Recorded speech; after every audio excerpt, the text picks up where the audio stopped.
जय श्री कृष्ण। मनुष्य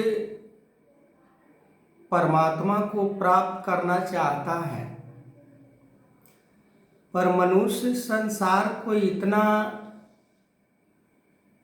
कामनाओं के द्वारा जकड़ गया है कि संसार के वस्तु को छोड़ना ही नहीं चाहता है। पर इच्छा परमात्मा को प्राप्त करने वाला उसका है।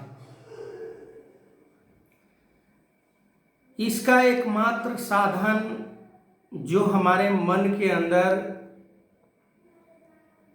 चीजों के ऊपर, संसार के ऊपर जो अधिकार हम जताते हैं,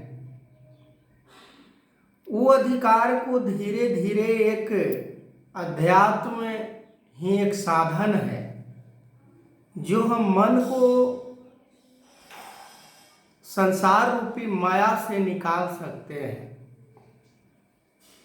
यानी सभी कार्य को करते हुए भी अपने आप को अकर्ता मान लेना,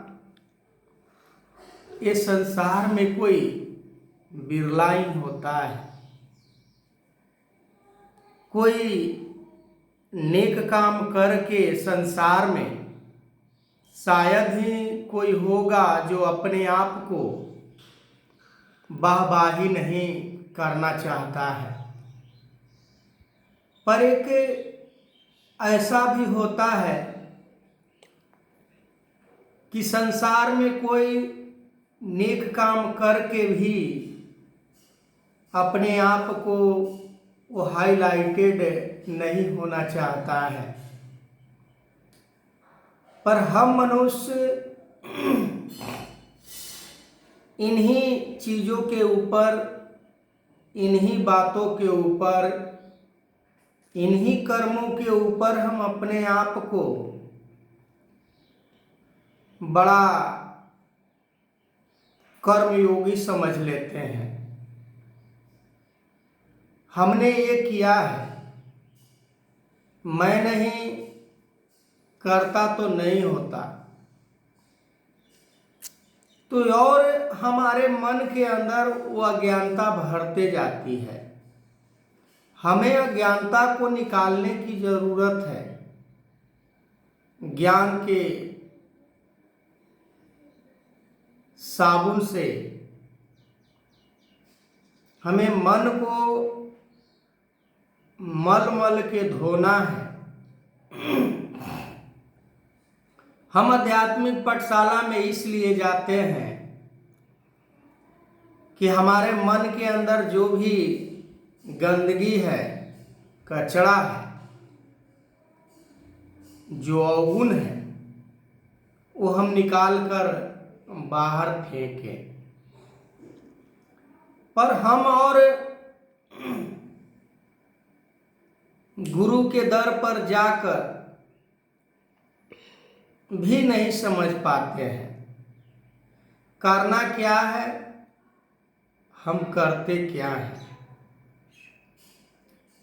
दया वाली बात को हमें सीखनी है, पर नफरत हम सीख जाते हैं। जो हमें अर्पण करना है, समर्पण करना है,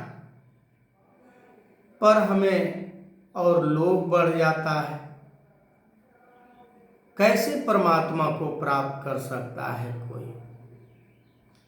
परमात्मा को प्राप्त करने का गीता के 3 अध्याय में स्पष्ट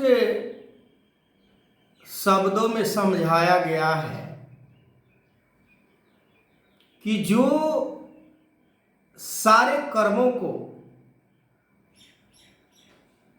अब हम सोच सकते हैं कि दुनिया के हर कर्म को समर्पित करने की बात की जा रही है,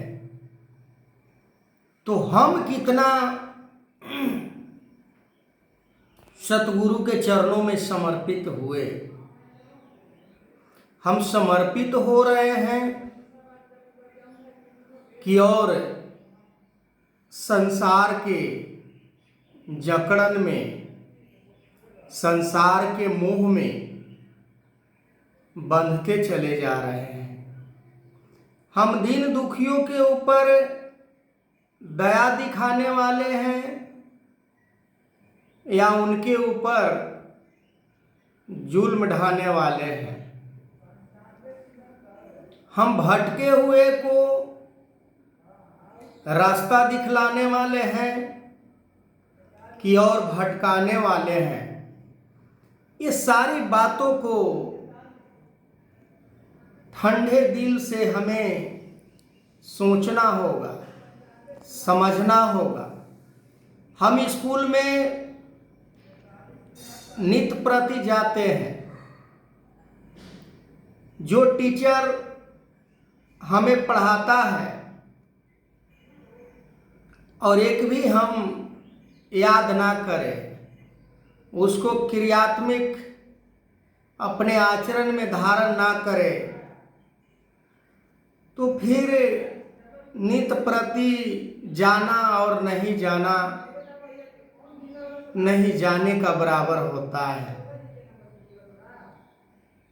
जरूरत है सतगुरु की बात को सुनकर अपने जीवन में अपनाने की, अपने जीवन में पूरे पूरे लागू करने की। आगे मैं इस वीडियो को कंटिन्यू करूंगा। तब तक के लिए जय श्री कृष्ण।